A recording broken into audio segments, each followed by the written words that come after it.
naman akla. Narito tayo ngayon upang matunghayan ang napakainit, nagbabaga at talaga namang usap-usapan at maraming pinaka-inaabangan na issue ni Ate Erica. Sa pagpapatuloy ng ating istorya ay nandito na naman si Kalinga Val Santos Matubang upang kwentuhan tayo at upang i-examine ang istorya ni Ate Erica na away laban sa kanyang pamilya o laban sa kanyang lolo at lola. Narito nga si Kalingap Val upang intindihin ang away at mag-react sa mga videos about sa kanila. Sa mapagpalang gabi po sa ating lahat. Shout out! Ay po mag-live sa ating pong official YouTube channel, Val Santos Matubang.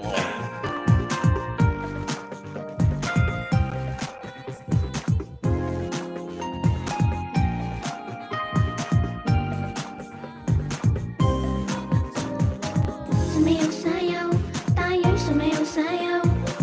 Limutin na ang mga problema. Indak-indak ating mga paa. Sa tugtugin, tayo ay sumabay na. Ang mga kamay ay... Ay lahat ng mga gising pa dyan, taas ang mga paa. Mga gising pa po dyan, ngayon ay oras natin sa buong kapuluan. Alas 11:48 na po ng gabi. Gabi pa, ha? Na po ng gabi.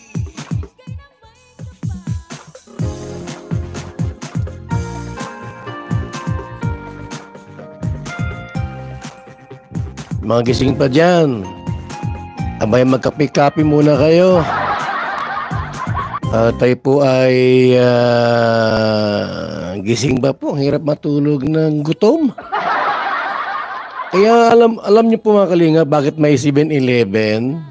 Nauso ang 7-Eleven, no? Kasi doon sa mga taong hirap matulog pag gutom. Kaya dapat may 7-Eleven. Meron kayo sa Hong Kong, 7-Eleven. Dami ng 7-Eleven sa iba't ibang bahagi ng ating bansa. Okay, bago po ang lahat, isang mapagpalang umaga sa magising pa po kay Erica Alpon Vlogs, Arlene, shout out, Susan, Sulatan, magandang evening, Jen Kasakiti, Ati Daday, and Rina's Community. Hello rin po kay Kuya Ken's TV, shout out, at also kay BG. Sa pagpapatuloy nga ay talagang persigido si Kalingap Val Santos Matubang na malaman ang katotohanan at kung sino talaga ang mali o hindi sa pagitan ni Ate Erica at ng kanyang pamilya. Wala namang kinakampihan si Kalingap Val Santos Matubang, kaya naman napakaganda rin ang usapang ito dahil hindi kumakampi si Kalingap Val at sinasabi niya lang talaga ang totoo na judgment at ang nararapat na pag-usapan sa issue na ito. At also kay BG Vilangers Vlog and Bel Santos, kay Inday PB, Inday Siva, shout out sa ating lahat. Magandang morning, evening, at afternoon. Ang mga kamay ay ikaw ay kaway. Ang iyong katawan Mga kalingap po, usa, duha, tulo, upat, lima. Limang pabahay po sa buwang ito. Hindi pa tapos ang buwan ng Mayo. Tandaan nyo po, ngayon ay Mayo 14 pa lang. Kalagitnaan ng Mayo, pero po mga kalingap, 5 pabahay po ang ating i-ribbon cutting. Ay Carla, tapos na, di ba? Tapos bukas, ining kay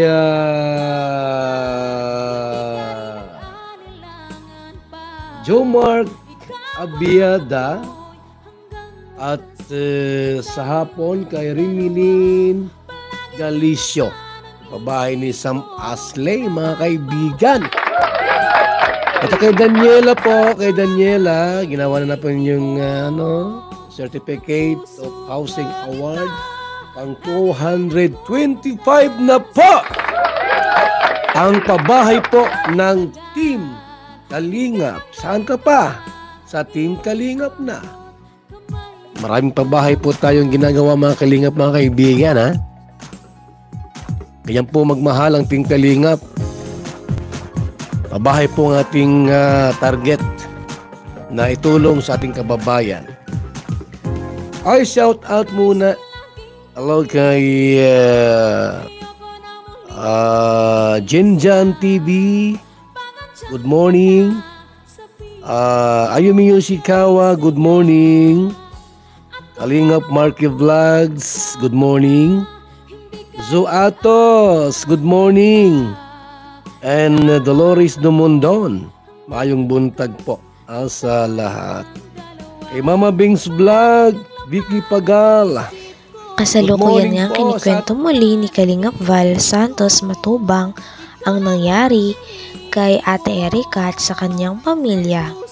Sinabi nito na payapa daw silang vlog ng Kalingap team at talaga namang natutustusan na rin nila ang pang-araw-araw nila sa pamamagitan ng binibigay ni Kalingap Rab ng mga biyaya at ng mga sponsors. Ngunit syempre, hindi na kontento dito si Ate Erica at ang kanyang kapatid, kaya naman umalis sila sa Kalingap at tumanggap ng ibang sponsors na direkta na sa kanila. Ayon sa source ni Val Santos Matubang, mga Kalingap, umiiyak na po si Sheila May. At nandoon yung yung tinatawag na awa sa kanyang lulo. Ayon sa source na nakausap ko, ito mga kapatid po, kahit paano ay meron niyang malambot na puso, ay may malambot na damdamin. Siyempre po, sabi ng lolo, abay, lumaki sa amin yan, yung apo ko na yan. Dito na nagtanda yan. Nagkaedad yang dalawang yaan. Anong nangyari sa kanila? Winakwak po, mga kaibigan. Bukas po malaman nyo kung sinong wakwak. Mag-aakala ko ang wakwak pangit at may sungay. Di pala. May wakwak palang maganda. Sana makilala kita ng lubusan, ma-meet ng personal.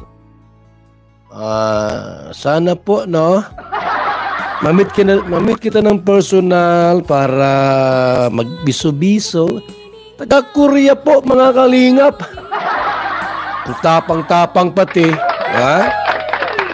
Alam mo yung mensahe niya sa kanyang Facebook, mga kaibigan?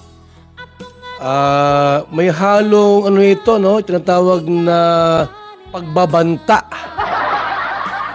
I-try natin po yung ating pong abogado dito, mga kaibigan. Huwag naman sanang bantaan yung mga senior citizen at walang kalaban-laban. Maawa naman kayo sa kanila. Ito po, mga Kalingap po, nagbabanta ining maray. Sino ba ini, Kuya Val?